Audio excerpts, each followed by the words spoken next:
ऐसा नहीं है कि ऐसे बच्चे हमारे पास पहले नहीं आए हैं, पहले भी हमने ऐसे बच्चे यहाँ पर देखे हैं, लेकिन उनका जो सीवियरिटी का लेवल था वो इतना नहीं था जितना इसका था। हमारी बॉडी में ही कुछ ऐसे प्रोडक्ट्स बनते हैं, एंटीबॉडीज बनती है जो अपने ही शरीर के नर्व्स को डिस्ट्रॉय करने की कोशिश करती है।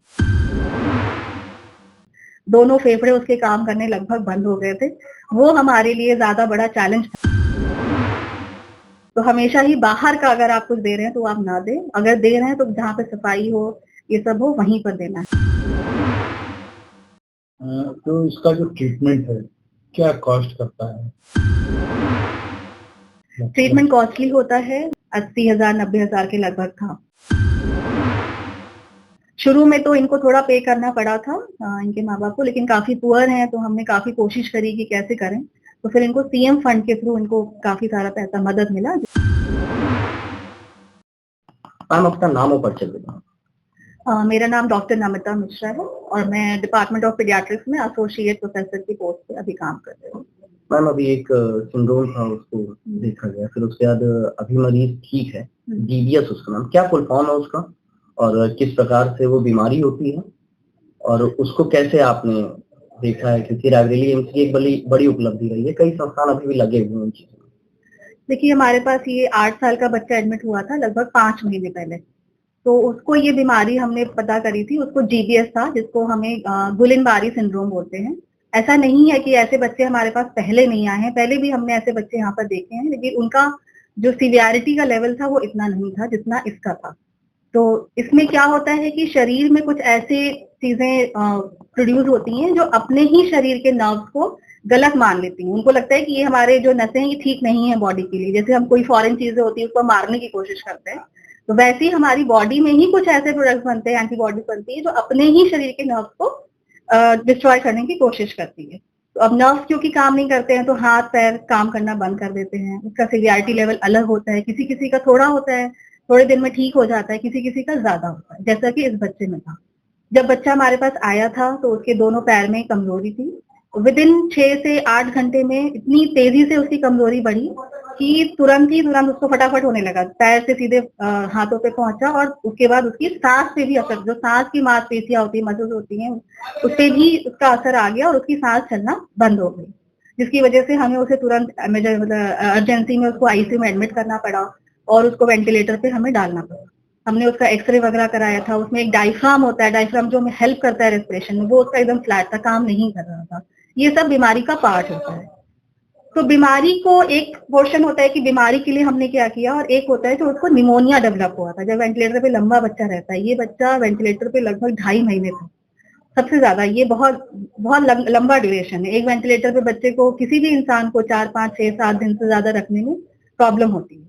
तो एक जीबीएस का पोर्शन है, उसके लिए हमने इसका एक आईवीआईजी करके महंगी इंजेक्शन आती है, पहले वो लगाई, उसके बाद भी कोई रिस्पॉन्स नहीं था। तो फिर हमने ब्लड बैंक, हमारे यहाँ का जो ब्लड बैंक है डिपार्टमेंट, उनसे कंसल्ट करके उसका एक प्लाज्मा फेरेसिस करके प्रोसेस होता है जिसमें कि पूरा प्लाज्मा ही बदल दिया जाता है, जिससे कि जो एंटीबॉडी प्रोड्यूस हो रही है बॉडी में, जो नुकसान कर रही है, वो सारी हम निकाल सके।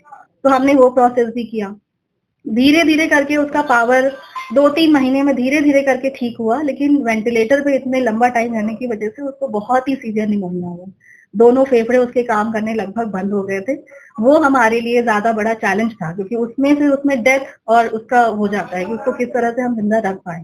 तो उसके लिए हमने मल्टीपल चीजें की, एंटीबायोटिक अलग तरीके के दी, वेंटिलेटर पे रखा उसको, और सपोर्टिव केयर दिया है, जैसे कि बच्चा क्योंकि इतना चला गया तो उसका सब स्वॉलिंग वॉलिंग सब चला जाता है, वो खाना नहीं खा पाता है, नली से दूध दिया, नली से भी नहीं हो पाया तो इंजेक्शन से भी अलग से न्यूट्रिशन दिया जाता है, जैसे हम एंटीबायोटिक लगाते हैं कैमरा से, वैसे ही हम न्यूट्रिशन के लिए भी कुछ बने बनाए प्रोडक्ट्स आते हैं जो हम देते हैं, तो वो हमने दिया।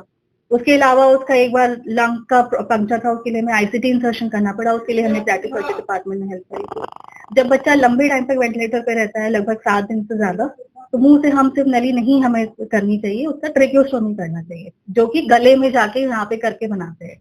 ईएनटी डिपार्टमेंट की हेल्प से हमने वो भी उसका शुरू किया, जिससे कि उसका प्रॉपर वेंटिलेशन हो पाए। तो ये सारे प्रोसेसेस किए धीरे धीरे, लगभग 3-3.5 महीना, 2.5 महीना लगभग वेंटिलेटर पे बच्चा रहा, लगभग 3.5 महीना आईसीयू में रहा। अब उसकी ठीक है। उसके बाद हमने उसको वार्ड में रखा, धीरे धीरे अब वो, उसका वजन काफी, क्योंकि ये सारा इतना सीरियस प्रॉब्लम थी, 6-7 किलो उसका वजन कम हो गया था जब तक वो हॉस्पिटल मतलब बीमारी थी। धीरे धीरे करके हमने उसका 6-7 किलो वजन बढ़ाया। हमारी डाइटिशियन ने हेल्प किया, न्यूट्रिशन पे हमने देखा, पावर बहुत इंप्रूव हो गया है। हालांकि अभी 100% नहीं है, बट वो भी धीरे धीरे इंप्रूव हो जाएगा। तो ये है ओवरऑल इनका। मैडम, अगर ऐसे बच्चे आते हैं तो उनके लिए क्या प्रिकॉशन रखनी चाहिए, अन्य जो पेरेंट्स हैं उनको? अन्य पेरेंट्स को देखिए, यूजुअली जिस ऑर्गेनिज्म से ये होता है, ये गंदे खाने पानी से शरीर में आता है। गंदा खाना पानी बहुत सारे लोग लेते हैं, लेकिन किसी को होता है, किसी को नहीं होता है। तो हमें नहीं पता कि किसकी बॉडी में वो रिएक्शन होगा। तो हमेशा ही बड़ों में भी ये बीमारी होती है, तो हमेशा ही बाहर का अगर आप कुछ दे रहे हैं तो आप ना दें। अगर दे रहे हैं तो जहाँ पे सफाई हो, ये सब हो, वहीं पर देना है। और कभी भी अगर स्लाइटेस्ट भी लग रहा है कि नहीं, आपको ऐसा लग रहा है कि अरे उसके पैर अब थोड़ा भी लगेगी, थोड़ा भी काम करना कम लग रहा है, तो तुरंत हॉस्पिटल में कंसल्ट करें। उसको बढ़ने ना दें। ऐसा ना सोचे कि अरे तो थोड़ी प्रॉब्लम में देख लेते हैं क्या होगा। तुरंत हॉस्पिटल में कन्फर्म करें, क्योंकि जितनी जल्दी हम इसका ट्रीटमेंट करेंगे उतना ही इसका बेटर ट्रीटमेंट रिजल्ट आएगा।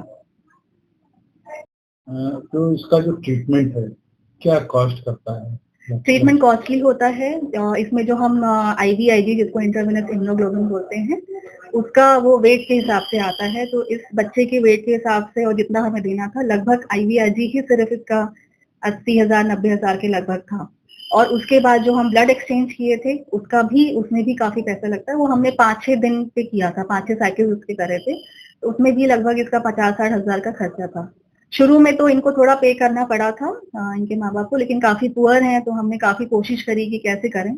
तो फिर इनको CM फंड के थ्रू इनको काफी सारा पैसा मदद मिला, जिससे कि इनका बाकी सारा इलाज इनका फ्री हुआ।